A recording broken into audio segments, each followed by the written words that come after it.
Senhoras e senhores, meus queridos amigos da turma de ética profissional da Faculdade de Santa Helena, provavelmente este é o nosso último vídeo, terceiro vídeo, e nós vamos comentar aqui brevemente sobre as questões em que nós vamos abordar o relacionamento entre advogado e cliente, com destaque para o sigilo profissional, e além disso, o regramento sobre os honorários advocatícios, né? Que é um tema indispensável para o profissional da advocacia. Vamos para o relacionamento do advogado com o cliente. Em primeiro lugar, merece que vocês reforcem a distinção entre renúncia de mandato e revogação de mandato. Existe uma distinção entre uma situação e outra, e quando e como é que acontece a renúncia de mandato e a revogação de mandato, tá? Então, deem um reforço nisso, porque é um tema muito importante no relacionamento do advogado com o cliente. Além disso, destacadamente, o sigilo profissional, tá? O sigilo profissional, que está dentro do relacionamento com o cliente, está previsto, né? Regramento no Código de Ética. O sigilo profissional, lembrando, é uma garantia do cliente no relacionamento com o seu advogado.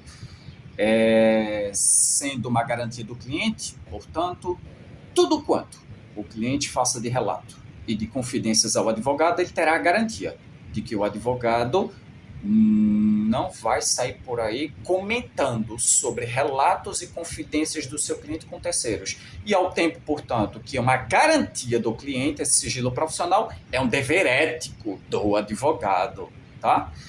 E dentro desse dever ético de sigilo profissional, nós temos que o advogado tem um dever ético também, junto com isso, de não fazer juízo de valor em relação aos relatos e confidências que o seu cliente lhe faz, tá bom? Para a prestação de serviço.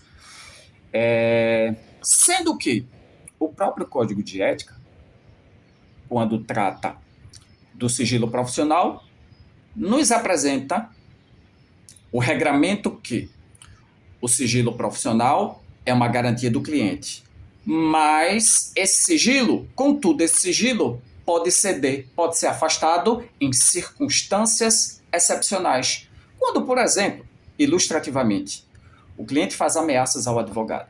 Então, em sua defesa, para a defesa da própria vida, o advogado, nessas circunstâncias, portanto, excepcionais, pode afastar essa garantia do cliente do sigilo profissional. Mas percebam, regramento no Código de Ética que afasta o sigilo profissional em circunstâncias excepcionais. Dito isso, vamos agora seguir para o último assunto, né, que são os honorários advocatícios. 3 a 4 questões da nossa avaliação, nós vamos abordar os honorários advocatícios, tamanha relevância desse tema para o exercício profissional da advocacia. Lembrando, tá, que nós temos 2 espécies ou categorias de honorários, os honorários contratuais e os honorários sucumbenciais, tá?